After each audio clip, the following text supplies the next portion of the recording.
Hey everyone, before we jump into today's video, I just wanted to take a moment to thank each and every one of you for helping me reach over 100 subscribers.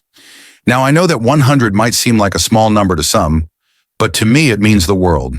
It shows that you believe in the content I'm creating, and that truly means so much to me. If you enjoyed the video, please give it a thumbs up. It really motivates me to keep creating more content for you all.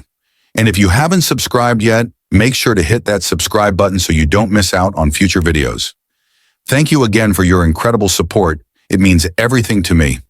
Now, without wasting any more time, let's jump into the video. I never imagined it would come to this. I always thought I could make it on my own. Just a small-town musician with big dreams of being heard by millions, of making a name for myself. I played in dive bars, recorded demos that no one listened to, and watched as the world moved on without me.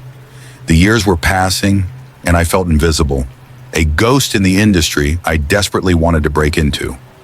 One night, everything changed. I was performing at a small venue, just like any other night. The crowd was sparse, mostly regulars who came for the cheap drinks and the live music. But that's when I saw him. He was sitting at the back, dressed in a black suit that looked too expensive for this kind of venue.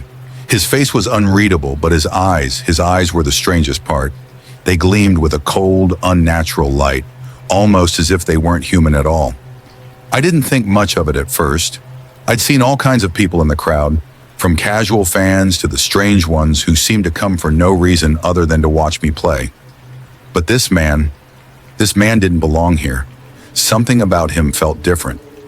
After the show, I was packing up my equipment when he approached me. He walked slowly, deliberately, his shoes clicking against the wooden floor of the bar. "You're talented," he said, his voice smooth but sharp, like a blade cutting through the air. "But you're wasting your potential." I couldn't help but be intrigued. I wasn't used to people like him talking to me, especially not in a place like this. "I appreciate that," I replied, trying to remain humble, though my heart was racing.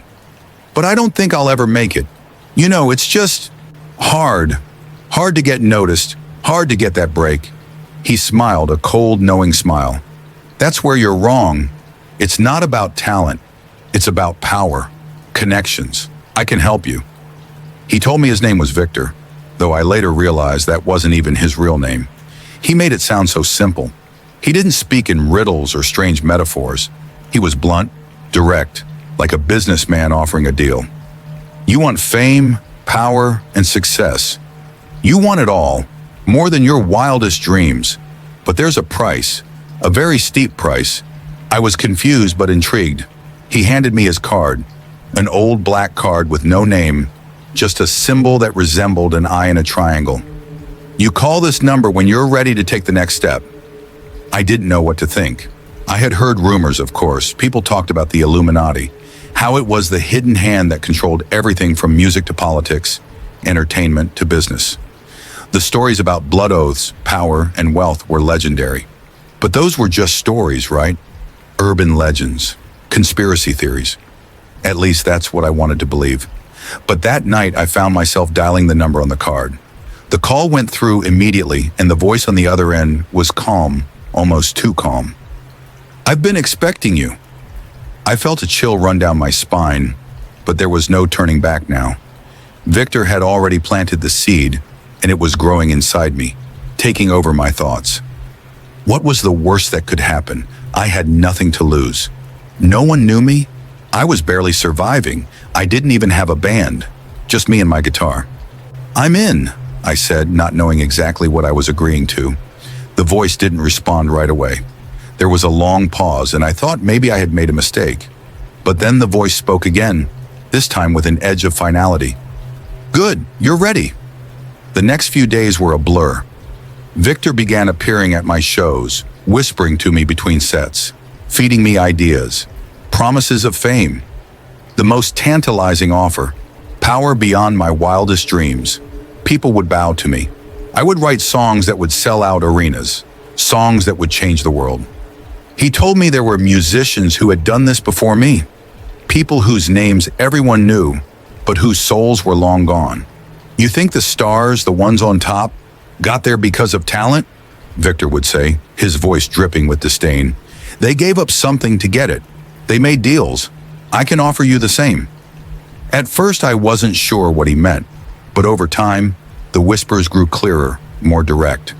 He spoke of the Illuminati, an ancient society of the powerful and the rich, controlling everything from behind the scenes. He promised me access to their world, the best producers, the richest connections, the most influential people in the world. But to be part of it, to truly ascend to the top, there would be a cost. I had heard rumors about the Illuminati before, how they controlled musicians, how they traded in blood, sex, and power. But I thought those were just stories. What Victor was offering was real. And as he spoke, I felt my ambition take over. The desire for fame, for recognition, for adoration. It was overwhelming. I wanted it. I wanted it more than anything. That night, Victor brought me to a secret meeting. It was in an old mansion on the outskirts of town, hidden away from the world.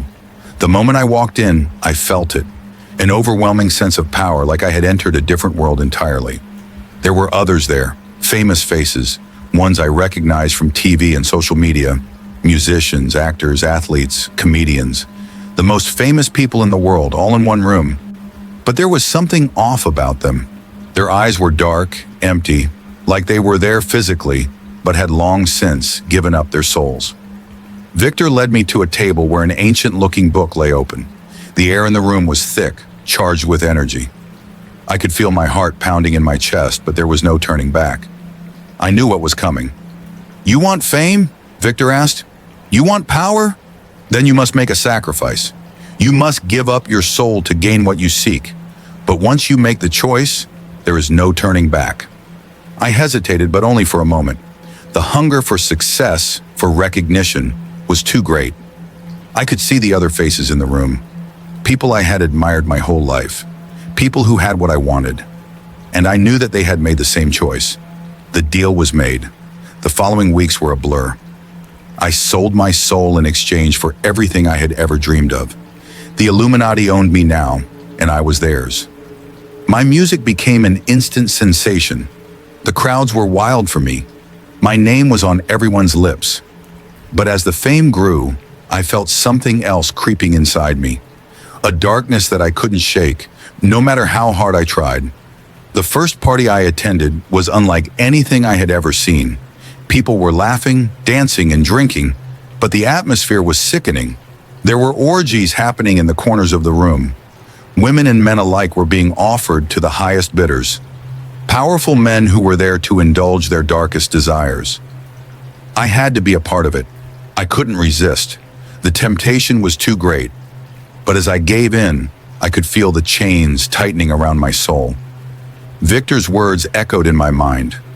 The price will be steep, but the rewards are endless. And so, I continued down this path, surrounded by people who had also sold their souls. Famous faces, all wearing the same mask of emptiness. We were all puppets in a game we couldn't escape, but none of us cared. The power, the fame, the wealth, it was intoxicating. But deep down, I knew that something far more sinister was happening. Something was growing inside me. Something evil. Something that could never be undone. And as I looked around at the other members of the Illuminati, I knew I was not alone. They had all made the same choice, and together, we were part of something far darker than I had ever imagined. The road to success was paved with blood, lies, and unspeakable horrors. And now, I was in too deep. There was no turning back. As the weeks went by, I found myself spiraling deeper into a world I never imagined I would be part of. Fame and fortune came quickly, just as promised. My songs topped the charts, my face was plastered on billboards, and everyone I met treated me like I was untouchable. But with every step up, I could feel the dark grip of the Illuminati tightening around me. At first, the allure of wealth and recognition blinded me. I was living a life that most people could only dream of. I had the best agents, the top producers, and the finest instruments money could buy. But as the fame grew, so did the bizarre rituals and the strange gatherings. The devil's presence, though subtle at first, started to manifest in ways I couldn't ignore. Victor kept a close eye on me. He became my mentor, guiding me through this new world of excess and decadence. But his eyes, those cold, unblinking eyes, they haunted me. It was like he could see straight into my soul, and every time we spoke, I felt that darkness pulling me in deeper. There were parties, of course, lavish gatherings thrown by the most powerful people in the industry. But these weren't just any parties. These were places where the line between pleasure and horror blurred in ways I never thought possible. The wealth and excess were astounding, but it was the other things that made my skin crawl. The first time I saw it, I thought I was imagining things. It was a grand mansion, like something straight out of a gothic horror novel. The place was full of celebrities, actors, musicians, athletes, all in one room, looking like they were having the time of their lives. But then I noticed something strange. There were children in the crowd, too young to be there. They were dressed in strange ceremonial robes, and their faces were blank, as if they were in a trance. I didn't understand at first. I saw people mingling with the children, speaking to them, offering them strange, powerful drinks. I felt a strange unease settle in my stomach, but I shook it off, telling myself I was just being paranoid.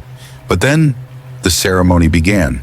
A figure, cloaked in black, stepped onto the stage holding a book. The room fell silent. A heavy, oppressive atmosphere hung in the air. My heart started to race. There was something wrong. The crowd's mood shifted from jovial to something darker, something twisted. The cloaked figure raised his arms, and for the first time in my life, I truly understood what it meant to feel evil. He began chanting in a language I didn't understand. The children were placed in a circle, their faces still blank, their eyes unblinking. And then, as if by some unspoken command, they all turned their heads toward me. It was then I realized the truth. This wasn't just a party, it was a ritual, a blood sacrifice. The devil had entered the room. I wanted to run, to leave, but I couldn't. I couldn't move. I felt paralyzed, trapped by a force stronger than anything I had ever known. And then I heard the chanting again, louder this time, and I realized that the children weren't just participating, they were being offered up to something much darker. They were the sacrifice. The ritual unfolded with an unnatural precision. The room became a blur of movement, a haze of smoke and shadows. I watched, horrified and helpless, as the children were used in ways that no one should ever have to witness. Their screams were drowned by the music, the laughter of people who had long lost their humanity. But the worst part? I realized I wasn't just an observer. I was part of it. The Illuminati had taken me under their wing, and I had no way of backing out.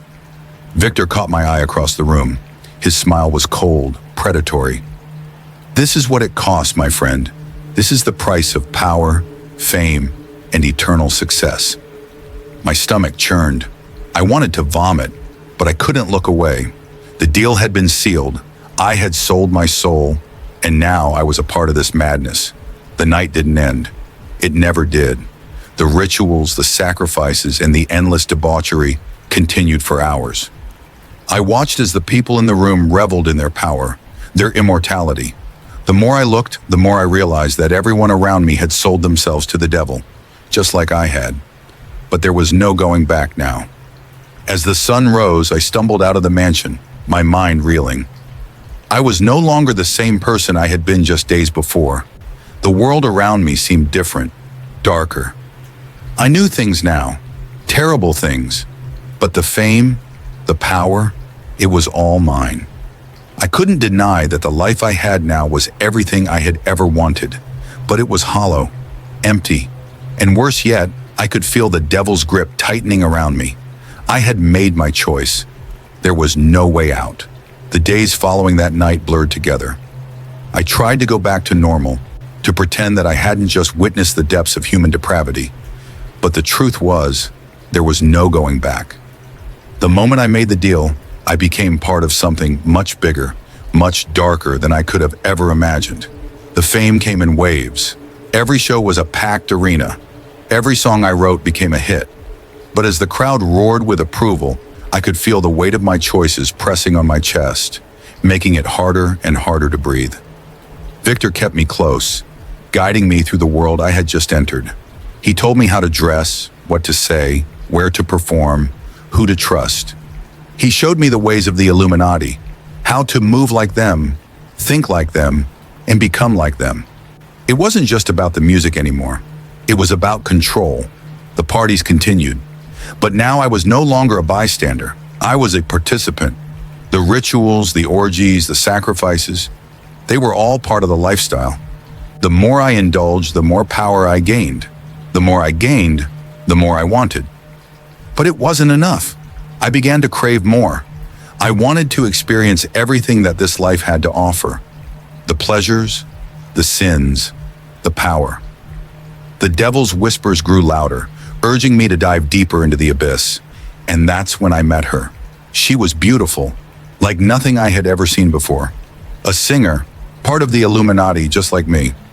Her name was Selena, and she had an air of mystery about her that drew me in. She was cold, calculating, and utterly intoxicating, and she wanted me. Victor warned me to be careful. "She's dangerous," he said. "She's already sold everything." But I didn't listen. I couldn't. I was falling under her spell. We spent nights together, drinking, talking, indulging in every vice imaginable. It felt like I was finally getting what I truly deserved. I was at the top, surrounded by luxury, power, and fame. But what I didn't know was that she had a different agenda.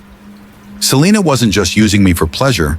She was using me for something much darker, something that would further tie me to the devil's grip. As the days turned into weeks, my life transformed in ways I couldn't have imagined. The fame, the wealth, the adoration, it all felt like a dream. But every moment of success came at a price. The power I craved so desperately had already begun to corrupt me, and I could feel the devil's presence more strongly with each passing day. Selena had entered my life like a whirlwind, a siren's song pulling me deeper into the abyss. She was a lawless in every way, but there was something unsettling about her. Her beauty was almost too perfect, as if she had been molded by dark hands. Her skin was smooth, pale like porcelain, her eyes glinting with something ancient and cold. Her smile, though seductive, never quite reached her eyes. It was a smile that promised indulgence, but also a quiet, sinister warning. Despite Victor's warnings, I couldn't resist. Selena was everything I thought I wanted. She had everything. Power, beauty, a voice that could bring the world to its knees. She was a living embodiment of the Illuminati's influence, a reminder of what could be achieved by selling your soul, and she knew it. One night after a private performance at an exclusive venue where the elite gathered to watch, Selena invited me to one of their infamous parties. At this point, I had already seen the horrors the Illuminati indulged in, but there was something different about this particular gathering. There was a sense of anticipation in the air, a heavy tension that seemed to linger like a cloud of smoke. The mansion where the party was held was unlike anything I had ever seen. It wasn't just large, it was otherworldly. Massive pillars lined the grand entrance, and the interior was decorated with intricate symbols, pentagrams, and statues of angels with twisted faces, their eyes forever staring into eternity. It felt like stepping into a dark cathedral built to honor something ancient, something evil. Inside, the guest list was a who's who of celebrities, actors, athletes, musicians, and politicians, all mingling under the oppressive atmosphere of the mansion. There was a sense of urgency in the air, like everyone was waiting for something. It wasn't just another lavish party. This was a ceremony, and I was about to be its focal point. Selena led me to a room at the heart of the mansion, where the walls were adorned with dark tapestries and unsettling art. Candles flickered, casting shadows that danced across the room. In the center of the room stood a large circular table surrounded by chairs. Around the table were the faces of people I recognized, the most famous figures in the entertainment industry, all of them part of the Illuminati. And then there were the sacrifices. I had heard rumors, but this was the first time I saw it firsthand. It wasn't just ritualistic, it was cruel. Young children were brought into the room, their eyes empty, their faces pale and lifeless. They didn't scream, they didn't cry. They were sedated or perhaps hypnotized. It was clear they were being used as pawns in some twisted game, their lives sold in exchange for power, fame, and wealth. The ceremony began with a chilling chant that echoed through the room. Everyone, including Selena and the others, began chanting in unison, their voices hollow and detached from humanity. It was like they had become something else, something darker. The atmosphere was thick with the scent of incense, a mixture of blood and power hanging in the air. I tried to look away, but I couldn't. Something was keeping me rooted to the spot. I was part of this now. The music, the fame, the devil. It was all tied together in a way that I couldn't break free from. And then it happened. As the ritual reached its peak, one of the children was dragged into the center of the room, where a large ornate dagger lay waiting. The group around the table stood silent, their eyes cold and unblinking. The child's body went limp, the life drained from their eyes as the dagger sank into their chest. The room erupted in a mix of chants and applause as the blood spilled onto the floor. That moment, more than anything else, solidified my understanding of the world I had become part of. This wasn't just about music or fame. This was about power, absolute, terrifying power. I had made a deal with the devil, and the price was higher than I could have ever imagined. Selena stood beside me watching as the ritual concluded. She turned to me with a smile that sent chills down my spine. "You see?" she whispered. "This is what it takes. This is what we all do. To be the best. To have it all." I felt sick, but at the same time, I felt an odd sense of exhilaration. The devil had taken his due, and now I was free to rise even higher. The rush of power was intoxicating. My music soared to new heights, my name becoming known in every corner of the world. But the darkness followed me everywhere I went. It was in my dreams, in the whispers of the people I interacted with, in the eyes of those who knew the truth. I had sold my soul and there was no undoing it. Victor's presence loomed over me, a constant reminder of the path I had chosen. He pulled me deeper into the fold, guiding me toward more and more horrific rituals. The sex, the drugs, the power, it was endless. Each night brought with it new temptations, new indulgences, and each time I found myself sinking further into the abyss. But the toll it took on my soul was becoming unbearable. I could feel the weight of my choices pressing down on me. The blood on my hands was real. The sacrifices weren't just in the past. They were happening every day, and each one made me more hollow, more consumed by the darkness. Every time I looked in the mirror, I saw less of the person I used to be. The face staring back at me was becoming unrecognizable, twisted by greed and sin. My music, once a reflection of my soul, now felt empty, like an echo of the things I had lost. And yet I couldn't stop. I couldn't go back. I had made the deal, and the Illuminati had a hold on me that I could never escape. The people I had once admired, those musicians, athletes, and actors who were now my colleagues, had all done the same. They had made their choices, and they would never be free of the pact we had signed. The more I indulged, the more I craved. I felt myself becoming something monstrous, something I didn't recognize. But it was too late to turn back. I was in it now. The devil had claimed my soul, and I had no choice but to give him what he wanted. As time passed, the line between reality and nightmare began to blur. The fame, the power, the money. They were all supposed to be the rewards of my choices. They were supposed to feel fulfilling. But the more I had, the emptier I became. The high moments, those euphoric bursts when I stood on stage and the crowd screamed my name, felt hollow. It was as if I was only a vessel, a puppet controlled by the strings of the Illuminati. The things I had sacrificed, the blood that had been spilled in my name, were always lingering at the edges of my consciousness. The music kept coming. My albums broke records. I toured the world, and every city I visited seemed to bend to my will. But with every performance, I felt less alive. My nights were filled with endless parties, the same faces, the same rituals. Each one more grotesque than the last. The orgies, the drugs, the money exchanged for secrets, for power. Each indulgence left me feeling more disconnected from humanity. But there was something darker that started to follow me. At night, when I closed my eyes, I could see their faces. The faces of the children who had been sacrificed, their eyes hollow and staring, pleading for mercy. They were always in my dreams, always there, their tiny hands reaching for me. blaming me for their deaths. I could feel their presence when I was alone, and sometimes I would wake up to the sound of whispers, whispers that carried the names of those I had wronged. And then there was the darkness that seemed to have attached itself to my soul. I couldn't escape it. It wasn't just in my dreams anymore. It followed me in the waking world. I would look in the mirror and see something that wasn't me staring back. A twisted reflection, a hollowed-out version of the person I used to be. My skin had lost its warmth. My eyes had become dead and empty, like I had traded everything for power and lost my humanity in the process. One night I was invited to a special gathering. Selena was there as usual, with that same alluring smile. But this time she was different.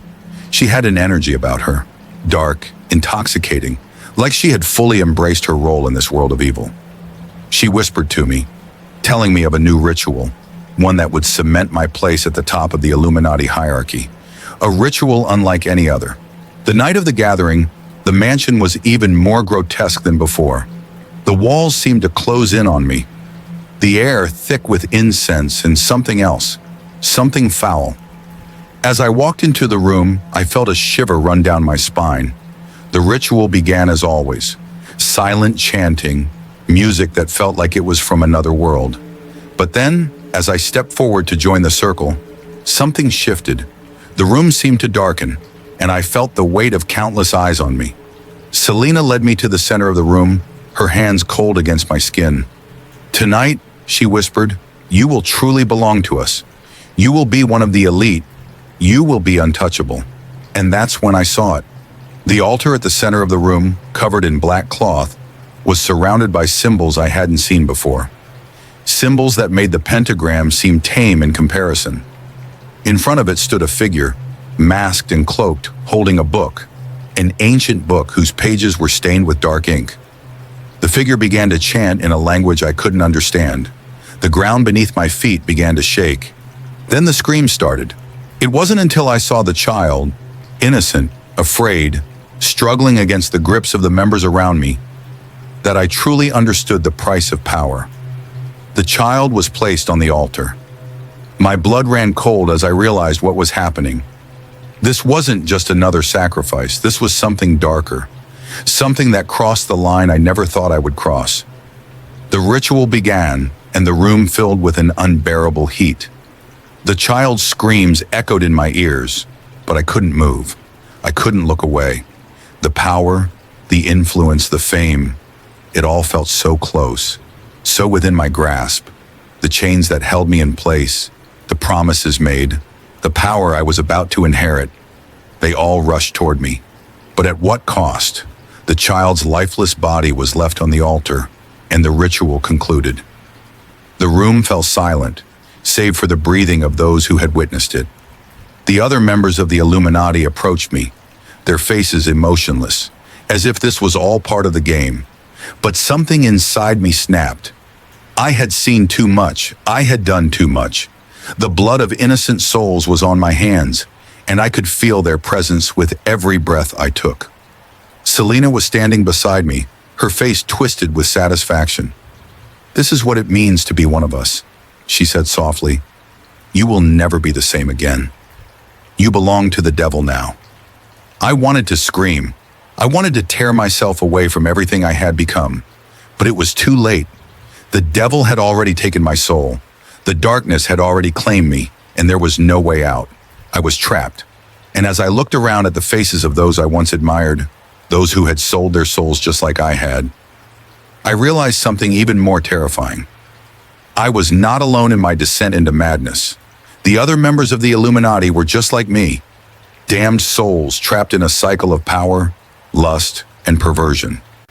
They were all puppets to the devil, bound by the same dark promise of eternal power. It was then that I truly understood. There was no escape. There was no redemption. This was my life now. This was my fate. The days blurred together in a haze of smoke, alcohol, and whispers. My world had become nothing more than a series of fleeting moments of pleasure, tainted by the ever-present shadow of guilt. I had become one of them, no longer a person, but an instrument of the Illuminati, fulfilling my purpose as their puppet. Every indulgence, Every moment of power came with a price, and I could feel it. The weight of my choices, of the souls I had condemned, pressed down on me with unbearable force. It wasn't long before the true cost of power became evident. The higher I climbed within the Illuminati, the deeper I sank into a pit of despair. I was no longer creating music for the love of it. The songs that flowed from my fingers were filled with darkness, with coded messages, with incantations meant to trap listeners' souls. The audience, oblivious to the true meaning behind the lyrics, sang along, their voices echoing in my mind like the wails of the damned.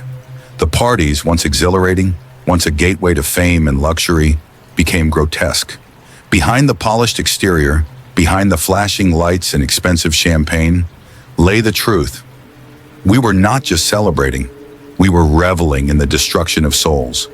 The rituals grew darker, more twisted. Children were not just sacrificed to the devil in isolated ceremonies anymore.